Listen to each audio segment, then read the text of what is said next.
صاحب آپ کی جانب آتے ہیں، شب بارات کی حقیقت پر اگر ہم چاہیں کہ آپ روشنی ڈالیں تو کیا فرمائیے گا؟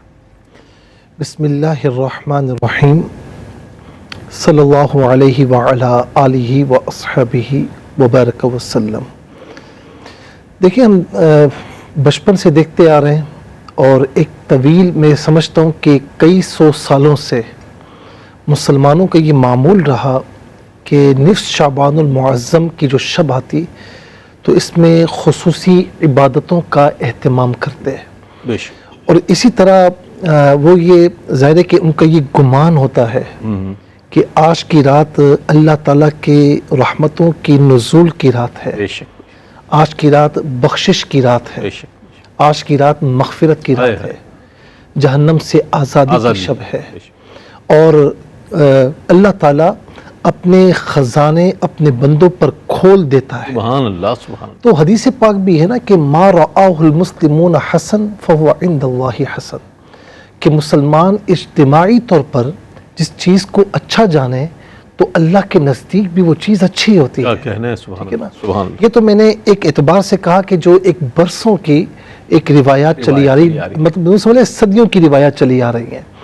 تو کیونکہ کچھ لوگ جب اللہ کی عبادت کی طرف آتے ہیں نا، زیادہ تر مسلمان کسی خاص رات میں کسی خاص دن میں، تو کچھ لوگ خواہ تکلیف کا اظہار کرتے ہیں۔ جی بالکل۔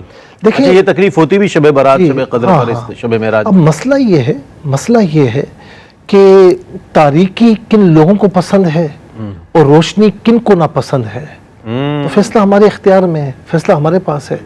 تو یاد رکھنا کہ جہالت تاریکی ہے یا دین سے دوری تاریکی ہے، اور دین جو ہے وہ روشنی ہے، آگہی روشنی، عبادت روشنی ہے۔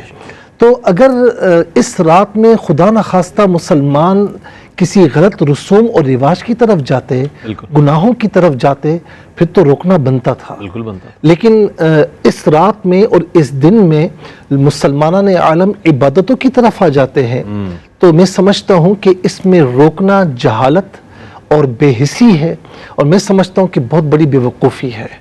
آپ جائیے ان لوگوں کو روکیے کہ جو گناہ کر رہے ہیں، جو عبادت کی طرف آ رہے ہیں، چاہے وہ کسی انداز میں آ رہے ہیں، کیا خبر اس کو زندگی بدل جائے، ہو رہی عبادت اللہ کی ہے۔ دیکھیں نا، ایک شخص ہم دیکھتے ہیں کہ آپ کبھی بس میں بیٹھے ہوں کسی زمانے میں، تو وہ اگر کوئی موسیقی لگائی ہوئی ہے، اگر مزار یا مسجد آ جاتی تو وہ بند کر دیتے ہیں، قبرستان آ جاتا ہے تو بند کر دیتے ہیں۔ اب سوچنا یہ ہے کہ اللہ تعالیٰ تو ہر جا اپنی شان کے مطابق ہے، وہ ویسے نہیں روکتے۔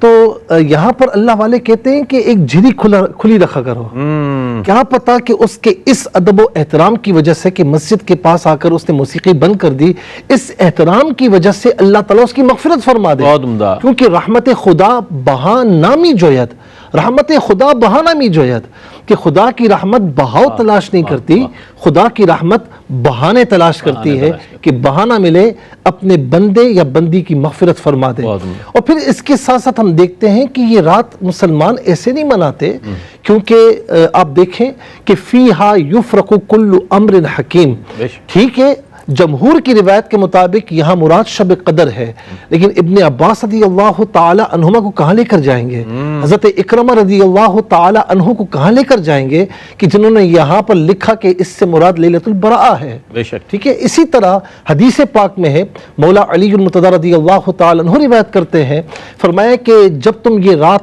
پاؤ تو قوموا لیلہا، کہ اس رات میں قیام کرو اور اس کے دن میں روزہ رکھو۔ اگرچہ ان روایات میں احتمالات ہیں، اور جو ہے وہ یوں سمجھ لیں کہ ضعف پایا جاتا ہے، لیکن کیا آپ یہ بات بھول گئے کہ یہاں پر کوئی حکم نافذ نہیں کیا جا رہا، کوئی احکامات اخذ نہیں کیے جا رہے؟ محدثین یہ فرماتے ہیں نا کہ جہاں پر حدیث میں ضعف آ جائے وہاں پر حکم ثابت نہیں کر سکتے، لیکن ضعیف حدیث بھی فضائل کے باب میں معتبر ہے، اعتبار کیا جا رہا ہے۔ تو اچھا ہو رہا کیا ہے؟ عبادتیں ہو رہی ہیں، روزہ رکھا جا رہا ہے، اللہ تعالیٰ کی بارگاہ میں استغفار طلب کیا جا رہا ہے، استغفار کیا جا رہا ہے، دعائیں کی جا رہی ہیں۔ تو میں سمجھتا ہوں کہ اس رات کی بڑی اہمیت ہے، اور اس میں روکنا کسی کو یا کسی کو تکلیف پہنچنا تو میں سمجھتا ہوں کہ یہ عبث اور بیکار ہے۔ ہاں ایک بات میں کروں گا، آپ کوئی چیز کمپنی سے پرچیز کرتے ہیں یا کسی شاپ سے بھی نا، تو خاص طور پر آج کل پڑھا لکھا دور ہے، دور جدید ہے، فوراً اس کے انگریڈینٹس دیکھتے ہیں کیا کیا ہے۔ اس رات میں ہوتا کیا ہے ذرا اس پر بھی غور بھی کر غور کر لیں۔ دعا ہوتی ہے، ہاں، نوافل پڑھے جاتے نوافل پڑھے ہیں، جاتے ہیں، اللہ کی سورہ بارگاہ میں یاسین استغفار پڑھی کیا جاتی ہے، جاتا واہ، ہے، واہ، واہ۔ سورہ یاسین پڑھی جاتی ہے، قرآن کی تلاوت کی جاتی ہے، دن آ جائے تو روزہ رکھا جاتا ہے۔ اوہ، تو میں سمجھتا ہوں کہ اگر اس اعتبار سے جزئیات کے اعتبار سے بھی دیکھا جائے تو ہر اعتبار سے میں سمجھتا ہوں بہت کہ عمدہ، بہت اچھا ہے بہت کہ آپ اس رات میں اللہ کی راہ میں آ جائیں۔ ہو سکتا ہے کہ اس رات کے صدقے میں آئندہ آنے والا سال یا آنے والی زندگی آپ کی سنور جائے۔ کیا کہنا ہے، بہت اچھی، بڑی نازک اور بڑی خوبصورت لطیف بات مفتی صاحب نے ارشاد فرمائی۔